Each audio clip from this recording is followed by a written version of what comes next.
Meet yet another purveyor of half-truths. Michael Eric Dyson, who should not be confused with misguided but at least rational Miles Dyson of Cyberdyne Systems. We have to destroy all the stuff at the lab, the files, the disk drives. He has decided it's his turn for some victimhood cash, directly with the book and indirectly with whites paying for something someone else did a long time ago. You know, for a group who wants race to be a non-factor in life, people like him sure as hell want race to play a vital role in handouts from the government, or, in his case, people like you. In an interview by Anna Marie Cox, who conducts the talk for the New York Times Magazine, something I'm very sorry I learned about, Mr. Dyson explains his feelings on reparations, violence by police, and personal greed in spite of ethics. The reason he's getting interviewed here is threefold. One, he's a race-baiting prick whose only purpose on this planet is apparently to guilt other people into giving him a leg up, and we know how popular that is with some people out there. Two, he's apparently publishing a book entitled Tears We Cannot Stop, A Sermon to White America. And finally, the interviewer, Ms. Cox, lives up to her name. She is a racist, a sexist, and is huge on disparaging others without evidence, all while hiding behind the comfort of her agenda. When we get into this, the different questions and answers, if you notice that the questions are baited and violate the most basic rules of journalism, it's not just because journalism is all but dead, but also because she's a senior political correspondent on MTV News. That's right, the program that brought you... If you want to understand racism, you need to talk sociology. And sociology explains racism as a combination of prejudice and power. And... Lastly, one of the sneakiest and I think most pervasive reasons why people don't believe survivors is that most survivors are women. Also brings you... Point that kind of thing out, that the FBI is largely white and largely male, and therefore kind of pro-Trump. No bias there. I think I'm getting ahead of myself here, though. We're really after Dyson this time, so let's evaluate his statements and claims. So here's my sermon. As she asks, your forthcoming book, Tears We Cannot Stop, is subtitled A Sermon to White America. Which part of white America do you envision reading it? Gee, I wonder if it would be white people who already have swallowed the wrong color pill and believe in guilt based on skin color. I envision the audience to be that ocean of white folk I encounter who are deeply empathetic to the struggles of minorities. Called it. They are the ones who ask me, what can I do? As a white person, this is my attempt to address them in the most useful and hopefully edifying manner. What can a white person do? What can a black person do? If we're going to start separating people by race and who should do what for other people based on their skin color, we may as well give the fuck up on recognizing individual achievements, failures, and competition, and just hand out cash to whoever wins a diversity award for the month. If we want to be globalist, white people have to get in there too, since they're one of the lower populous races on the planet, and therefore a global minority. A reasonable person would want an egalitarian society, but hey, I guess Zimbabwe has a right after all. She asks, what's your strategy for getting through to the white people who may not be particularly sympathetic? And we just stepped over the well-defined line between journalistic integrity and utter personal bias. She is suggesting that white people should be sympathetic because, born with the wrong skin color, and they need to try and understand where this racist prick is coming from. He answers, what I've seen under the wonderful presidency of Barack Obama, wonderful is a stretch, is the tendency to not tell white people the truth, for obvious reasons. They don't vote for you. But I'm not a politician. I don't have that power or influence, but what I do wield is a different kind of bully pulpit. We have to have enough belief in white people to tell them the truth. They are grown. I mean, holy shit. Yeah, Obama lied his ass off in office on just about everything, including his campaign promises. And he lied to Americans, not just white Americans. Yeah, he was more racist than I thought, but god damn, that's some short-sightedness. And I'm so glad he believes in white people, because with all the left-wing progressive flailing and showing off their irrationality, I've lost almost all faith in humanity. She then asks, well, it's not really even a question, it's just a statement that he gets to respond to. There are a lot of areas within race relations that seem like less of a conversation, more of an attempt to prove to white people that these issues, police brutality for instance, are a real and present danger. Maybe it doesn't seem like a very biased question or statement, but it should have been worded to put the impetus on the person suggesting that there's something to prove rather than stating it as a certainty. Mr. Dyson, why do you beat your wife? Instead of, there have been allegations that you struck your spouse. What do you say about that? I hate to go in so much on Ms. Cox, but she's less of a journalist than...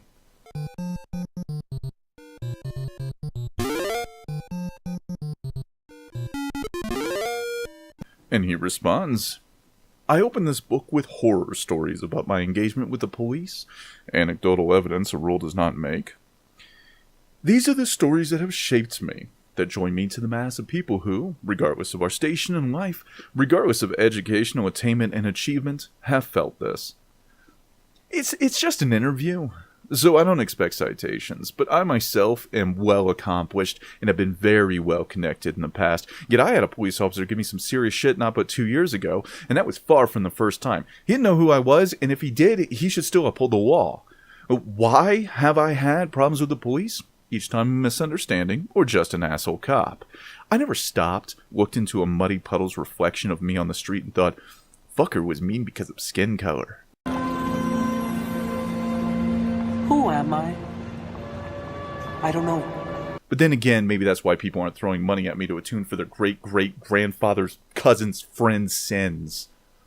The President of the United States has these stories unsubstantiated. The former Attorney General has these stories. Eric Holder is a clear racist. And a prominent black intellectual like me has these stories. You, sir, do a disservice to real intellectuals by attempting to align yourself with them. You're about as intelligent and clear-minded as a teenage boy's penis and as rational as a deer avoiding a car. He continues, the reality is that this is part and parcel of what it means to be black in America, and I wanted to spend time talking and thinking about it from a number of different perspectives to show white brothers and sisters that we aren't making this up. This is not fabricated. What is part and parcel? Cops being dicks to you? That's everybody, you twit. Now, I've known plenty of cops, and you learned real fast how to get on and stay on their good sides. And it wasn't because they were just out to physically hurt people, but if they thought you were a stand-up person and could be trusted, they'd leave you alone. If they thought they were dealing with a scumbag, they would only cut you enough slack to hang yourself with. These guys and gals have really tough jobs and have to deal with some of the worst people America has to offer. If each person you had to meet with for work purposes was statistically much more likely to at least be extremely rude to you, if not shoot your ass. Stalk from office to office with an Armalite AR-10 carbine gas-powered semi-automatic weapon, pumping round after round into colleagues and coworkers. You'd be on your guard and appear callous too. That's why cops dealing with majority black neighborhoods are much more likely to treat people like suspects. Those neighborhoods are typically very poor, and therefore much more likely to steal. They're uneducated and can't understand anything bigger than the streets they grew up on, and they're taught from childhood that cops are their enemies. The crime rates are statistically far higher than among other population groups, so they're not always Johnny Good Cop in the ghetto. Translate that to whatever job you're in, and even the dumbest social worker will become jaded over time.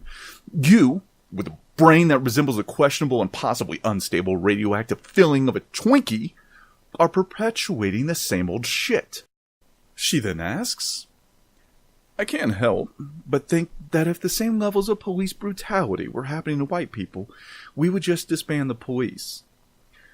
Again, she's not asking, she's making a statement so you can bounce stuff off of, and that may be one of the dumbest things I've heard this year. Now, granted, we're not that far in, but I deal with stupid on levels that would surprise Donna Brazil's handlers.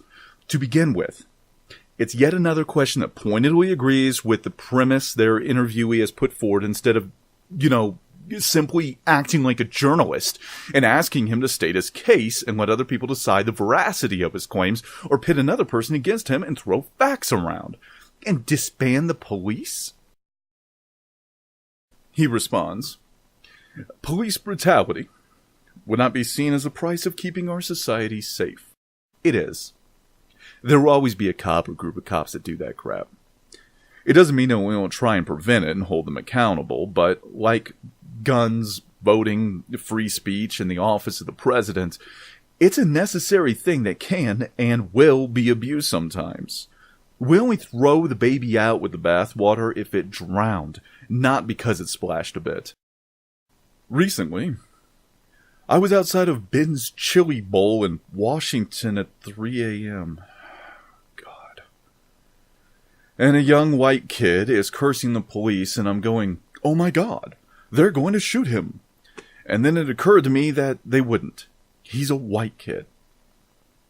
That makes you a racist. Unless you're going on statistics, then you by default have to agree with me, in which case your book is lies and deception.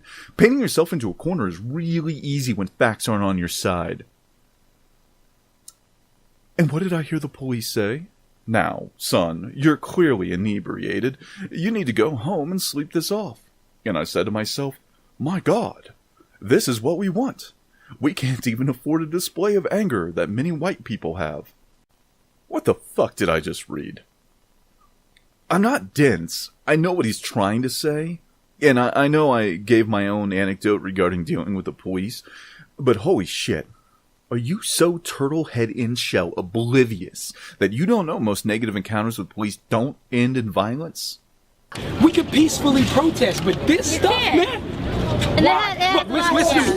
I grew up in South Central Los Angeles when the Rodney King riots happened. My entire community was burned down and destroyed because of the Rodney King riots. Display of anger that many white people have? What does that even mean? Is he suggesting white people are able to get away with it more often? I'll show that's not likely to be the case here in a minute, and this is just another example of his personal bias shining through. He is at least partially right, though. Police brutality and deaths are disproportionately high among the black population of the United States. I took some liberty of grabbing some of my own data, which is a lot harder than you might think. The Department of Justice does have some data, but it's notoriously incomplete. Data on police brutality is just about zero. So I went with a website called Killed by Police. Now, all it does is look for any and all deaths that result in a direct encounter with cops. I think it's somewhat fair to say that one could infer police brutality levels from statistics that are based on getting shot by a cop. The spreadsheet they have up was apparently organized by a cross-eyed lobotomy patient, so I did my best to fix issues like having multiple people in the same row if they died at the same time.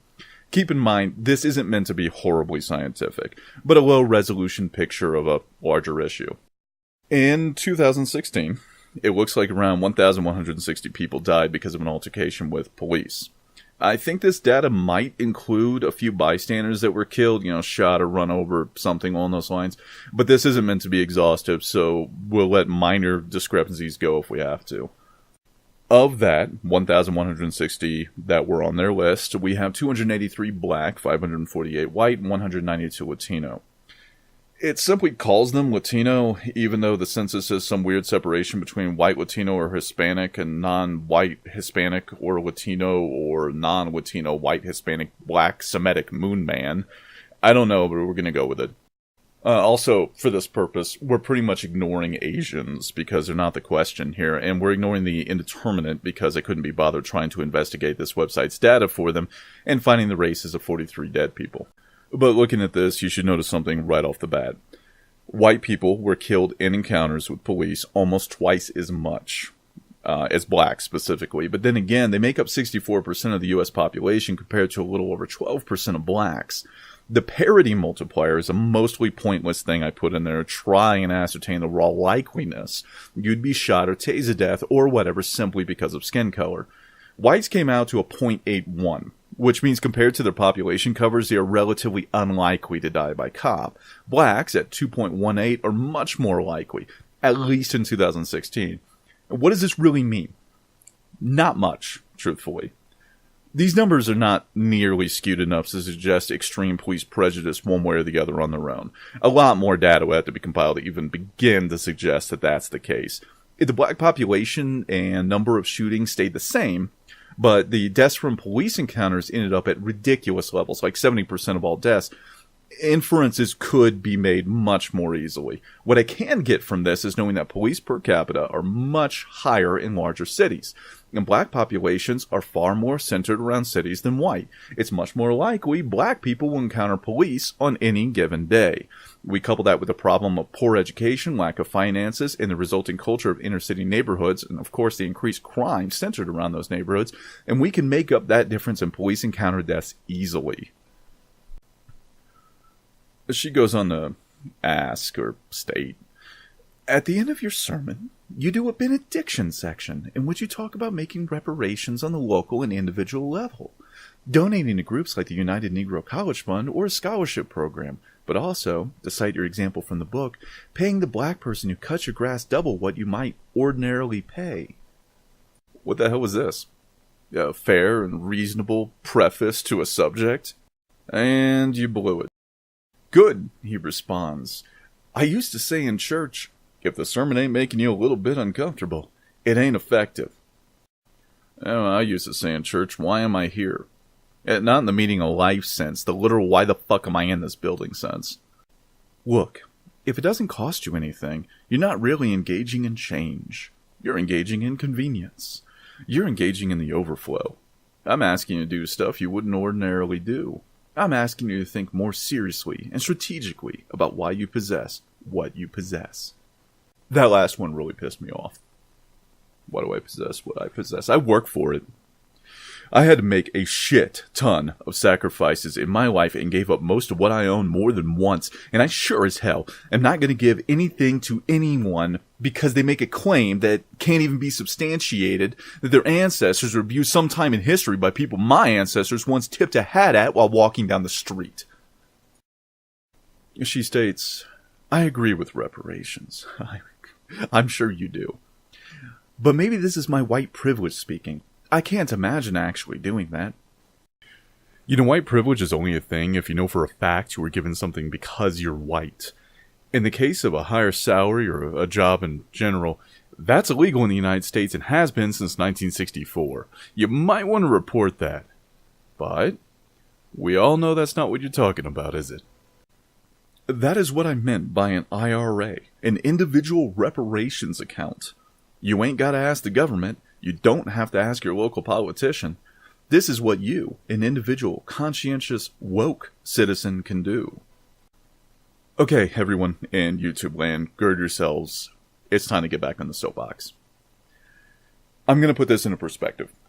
What he's talking about is presumably white people putting money into a savings account that is controlled and owned by a black person simply because of this color of their skin, because of a common worldwide practice of slavery, which saw the enslavement of whites across the world amongst other races, but that also existed in the United States more than 150 years ago, and at the tail end of it focused heavily on African and associated slaves, and was perpetrated by some 1.5% or so of the population at the time.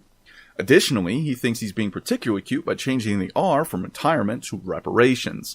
Now, reparations are something I don't talk about often, because it's so stupid and irrational that anyone who blithely suggests it hasn't spent more than 10 actual seconds thinking about it. But let's do this as quickly as I can get away with. My neighbor and his family are black, but he and his wife are first-generation immigrants from Africa. Are they entitled to a little white guilt cash? The slave trade out of Africa was perpetrated not just by warlords, but also by the great Arab slave trade, who additionally enslaved over 1 million Europeans. So all of their successors, African and Saudi alike, must owe something even to white people. One of my great-grandmothers was Cherokee. Do I get cash from the entire population of South and North Carolina and Chrysler for the Jeep thing? Or how about from the black population, because they currently benefit from the lands my ancestors lost? The railroads who brought so much prosperity to the country were partially built by Chinese workers that may as well have been slaves. So do we go to Chinatown and make sure that they get something? But then everyone in the country has enjoyed the fruits of those railroads, so every race owes the Chinese, including the Chinese immigrants who came here afterwards. My wife is Irish. So should the Scots-Irish immigrant descendants demand it of England for 800,000 slaves, murders, and near extinction, who in turn demands it of Italy for the Roman incursion into their ancestral lands and picket with signs depicting Hadrian's Wall? And then the Italians can demand it for their ancestral contributions to the modern world. My family was also run out of their lands and titles in England during the Norman conquest, which included the French, and a good friend of mine is French. Does he owe me something now? But then again, my relatives, my ancestors centuries later, did beat the shit out of his. How the fuck far back should this go? What is the statute of limitations of perceived injustice? I'm a caveman, and as far as I'm concerned, you all fucked me over. Outside of that tangled ball of Christmas lights, we then have to question genetics. Showing up and saying you're black and a Manning shit, you'd have to prove it. Genetic testing time! That's a trustworthy endeavor of a government, I'm sure, and taxpayers will be happy to foot the bill for it. But if we do that, then we have to agree what percentage of what race in your history weighs against how much you'll get. People like this prick would also have to agree that, without question, there are indeed different races of man, and it's not just a social construct. And then we're right back to defining people by their race instead of their character. There is no end to this madness once we go down that rabbit hole. Can't we just agree to treat each other equally shitty instead? I already practiced that. She asks. But charity can't be the end of it, right? The Koch brothers gave the United Negro College Fund $25 million, but I doubt you would consider them woke. He responds, no. Martin Luther King Jr. believed that charity is a poor substitute for justice, but I ain't turning $25 million down. You know, I've never heard that, but it's been a really long day, so I'm just going to take his word for it. However, taking money as charity from people you so readily claim are discriminating against you seems like a really greedy, ethically dubious action to me. The only way I'd take $25 million from people I believe are my enemies is to burn it the fuck in front of them, unless I have no scruples and intend to use it to punish them harder, which makes them huge fools. Wait. Did I just figure out your master plan? You genius. I'm sorry I ever doubted you. But, as we found out before, somewhere your ancestors got benefit from some of mine, so you owe me some of that $25 million. And I promise I won't use it to make you look more like a fool. Alright, I'm gonna go conquer my neighbors with a club and assume it won't come back to haunt my distant descendants.